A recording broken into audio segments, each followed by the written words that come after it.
Can you tell me where we're headed? No, I can't. In fact, we're going to have to cover your eyes shortly.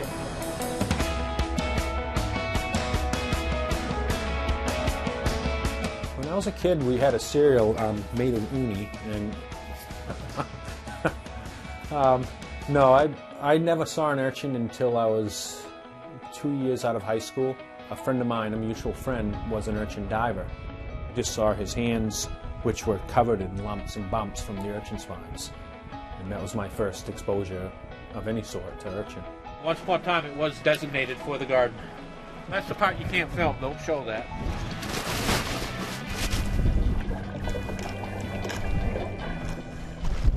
I enjoy being under the water, the total weightlessness and euphoria that really you can experience nowhere else but, you know, maybe outer space.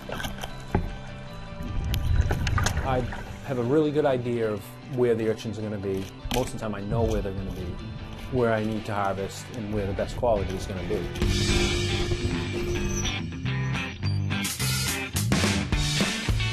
Our uni ends up all across the world.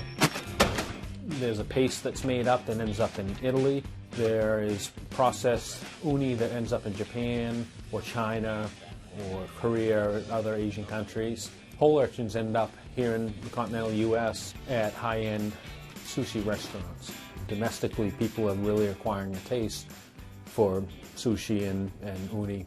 There's nothing that I've tasted that tastes like urchins. Some urchin roe is bitter, some is sweet, but it is for some it is an acquired taste.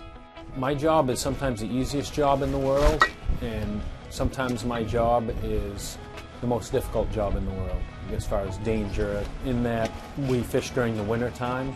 We fish during really cold weather, during really windy weather. But I enjoy diving tremendously. There's nowhere else that I can think of you're going to escape, you know, cell phones and noise and just everyday commotion, other than, you know, underwater or, you know, maybe up on a mountain somewhere.